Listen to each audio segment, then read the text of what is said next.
Shalom, selamat pagi. Kita jumpa dalam program Sapaan Kasih di hari Sabtu 2 Agustus. Saya percaya bahwa kita tetap semangat, Bapak Ibu tetap semangat, saudara tetap semangat di dalam Tuhan. Karena Tuhanlah pengharapan, Tuhanlah jawaban doa Tuhan Yesus adalah jawaban doa dari segala kehidupan kita. Sebelum kita masuk dalam perenungan firman Tuhan, mari kita berdoa.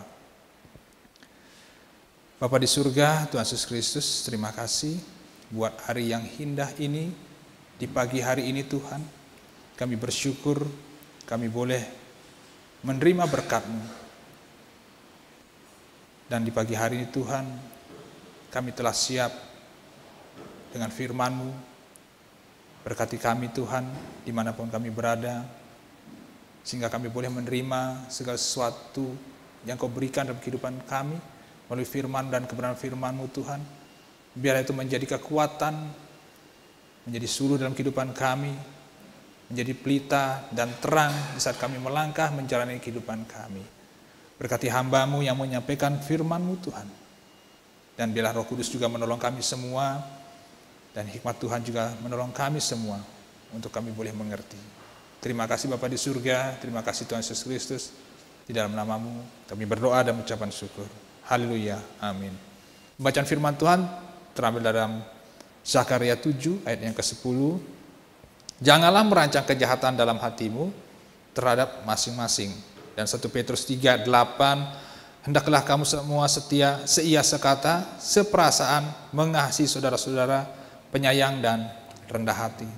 Pada pagi hari ini saya mulai dengan satu pertanyaan. Mengapa kita harus dan sangat harus menjaga hati kita? Dikatakan di dalam Amsal ayat yang keempat,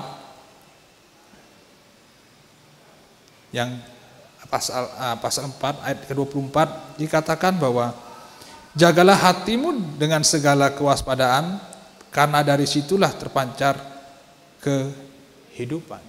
Jadi Bapak Ibu, kehidupan kita terpancar dari hati kita. Tetapi yang menjadi permasalahan dalam kehidupan kita, bahwa hati kita bukan hanya memancarkan sesuatu yang baik juga, tetapi juga memancarkan sesuatu yang jahat. Saya tidak berkata dengan sembarangan karena Bapak Ibu, karena dalam Kejadian 6 ayat 5 dikatakan bahwa ketika dilihat Tuhan bahwa kejahatan manusia besar di bumi, dan bahwa segala kecenderungan hatinya selalu membuahkan kejahatan semata-mata. Jadi saya mau bagikan berkat pada pagi hari ini bahwa sumber dari segala kehidupan kita berasal daripada hati kita. Tetapi yang menjadi permasalahan dalam kehidupan kita bahwa bukan hanya sesuatu yang baik saja ada dalam hati kita, tetapi sesuatu yang jahat pun juga ada dalam hati kita. Seperti dikatakan di dalam Kejadian 6 ayat 5 dikatakan semata-mata hanya untuk kejahatan. Kita tidak bisa memungkiri bahwa masa lalu kehidupan kita sejak zaman Adam dan Hawa, bahwa manusia telah jatuh dalam dosa. Natur dosa itu sudah menjadi bagian dalam kehidupan kita, dan itu pun juga sudah terpatri di dalam kehidupan kita sebagai orang-orang percaya. Di dalam Markus 7:21 dikatakan bahwa segala sesuatu yang jahat, pikiran-pikiran jahat itu semua berasal daripada hati. Makanya pada pagi hari ini tidak salah dalam Zakaria 7 ayat 10 dikatakan bahwa janganlah merancang kejahatan dalam hatimu terhadap masing-masing. Saya mau katakan bahwa kejahatan yang ada dalam hati kita tidak usah kita ajarkan kepada anak-anak kita. Anak-anak kita secara otomatis juga akan bisa melakukan yang sama dengan yang dilakukan oleh orang-orang tuanya.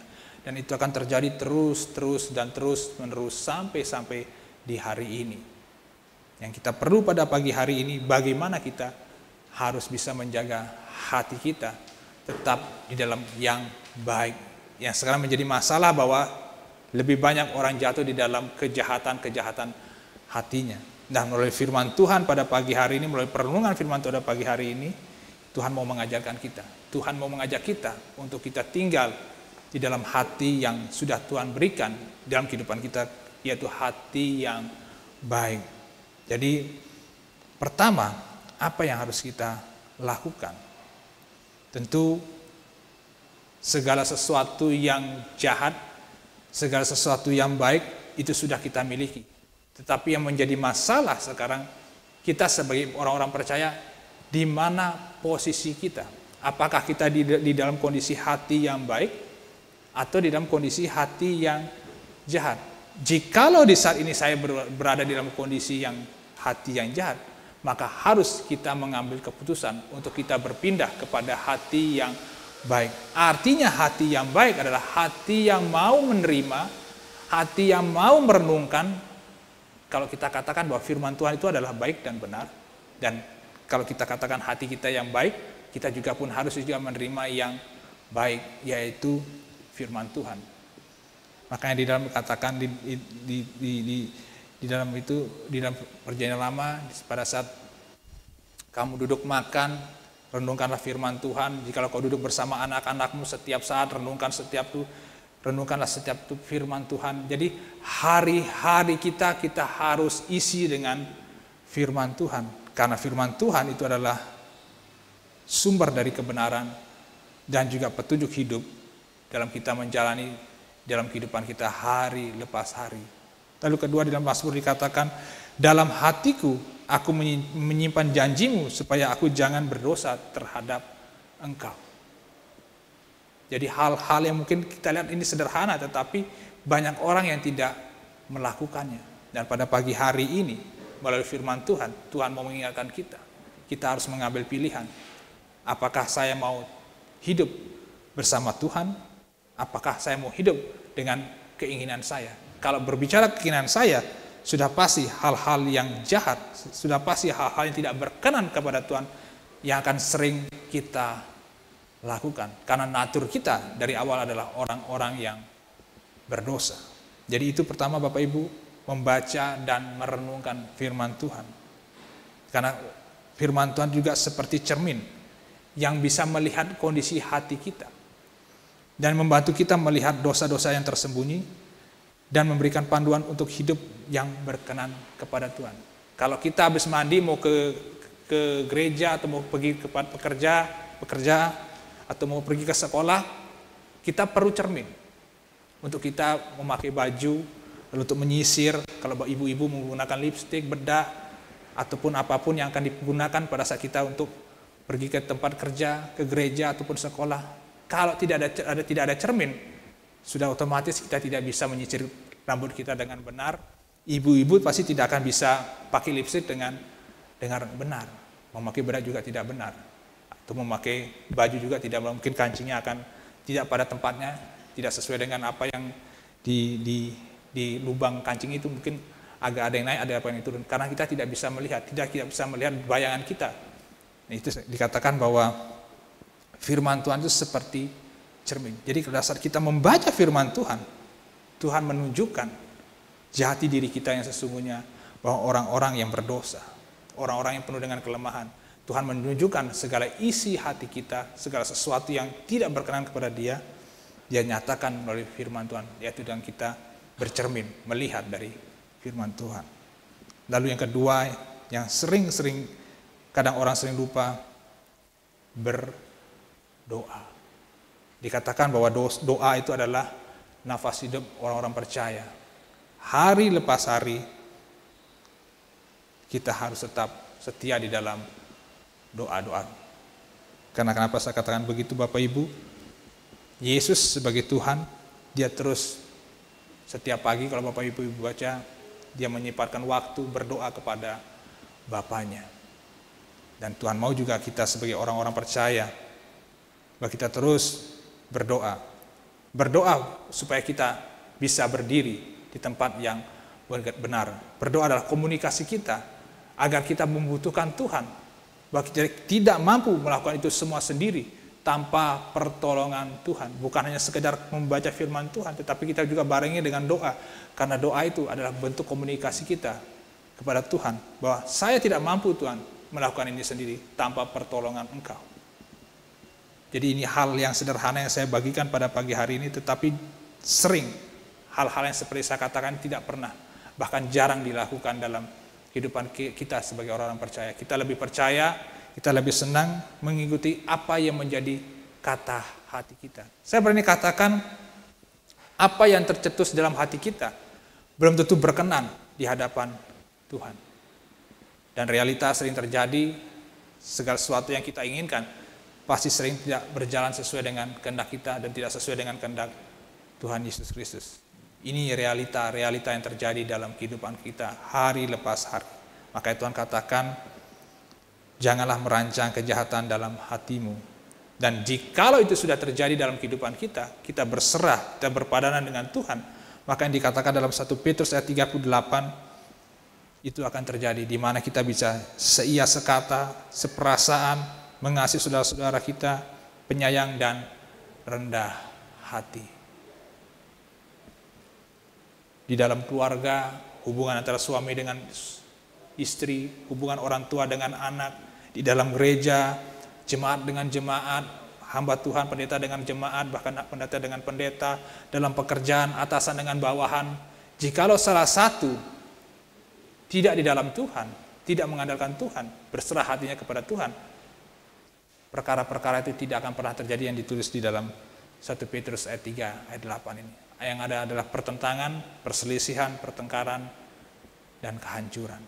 Inilah realita kehidupan kita sebagai orang percaya.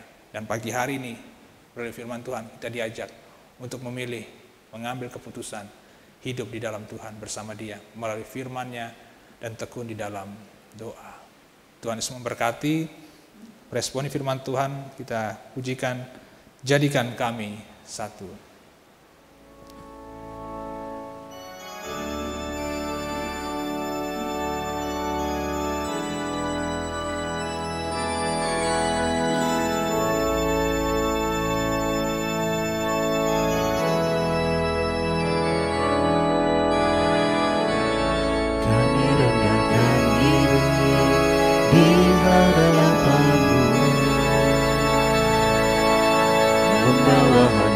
Hati saat berseru, agar kami saling melengkapi tubuh, seperti Kau dan Yesus adalah satu.